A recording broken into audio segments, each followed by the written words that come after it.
got my pack with me, and I wanted to tell you a story. But I'm doing something different for myself this morning. I always do what I call Darifying the house before I leave. Make sure that everything's put away, and I always make my bed. I didn't make my bed this morning. I did have black tea instead of coffee because I woke up knowing that I need to back off of coffee.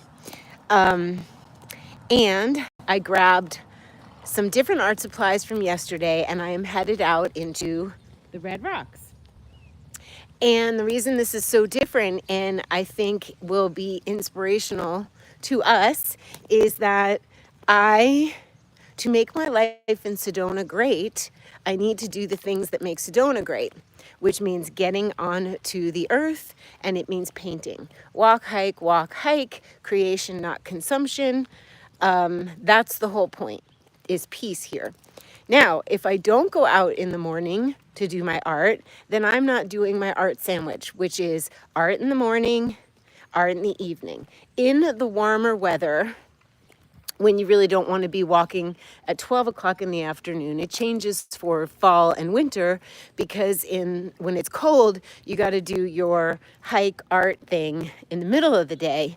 But the thing that makes my days great is getting out into nature and doing art.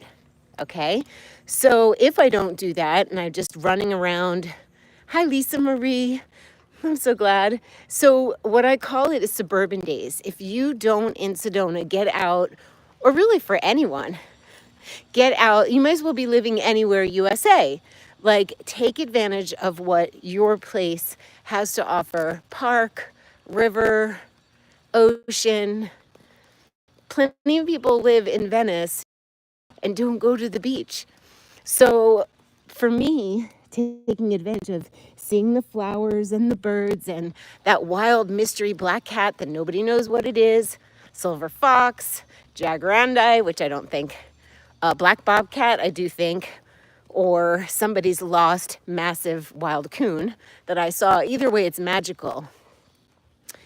And because I saw it, and because I don't know what it is, I keep thinking about it, which is it's reinforcing the symbolism of the crazy black cat, which is protection, boundaries. Anyway, so imagine I'm standing in my house, and I really want to organize, and I really want to Darify, because I love to do that.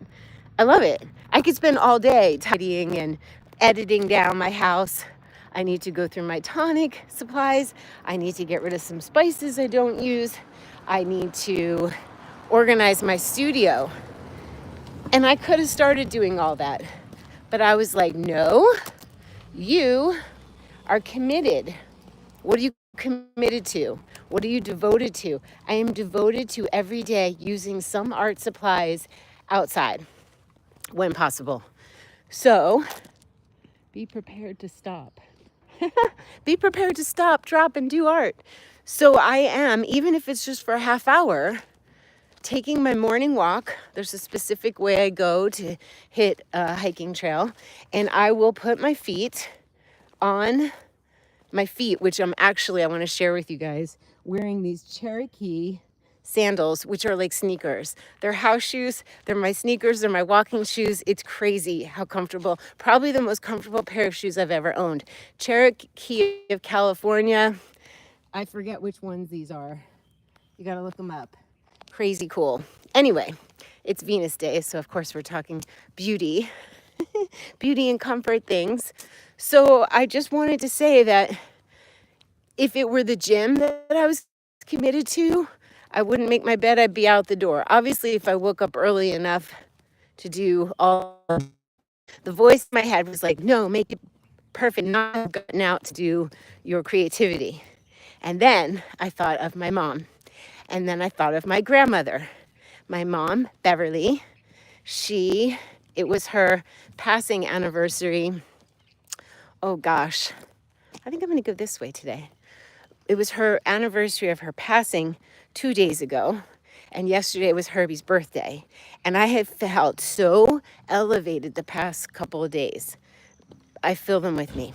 Anyway, so my mom was pretty messy, clean. Everything smelled good and was always clean. She smelled good. Her house smelled good. It always felt fun. Something was always changing at my mom's house. My parents were divorced, and when I went to go visit my father, I'd come back, and Danny, my brother, and I would drop everything and run through the house to see what my mom changed. There always changes. But I'd walk into the kitchen, and next to the microwave were like stuff on the side and stuff on top and a cracked vase and a nail polish bottle. And I was always straightening. Like from when I was little, I just kind of would like straighten it up. And I'll tell you about my room if I remember, my bedroom growing up.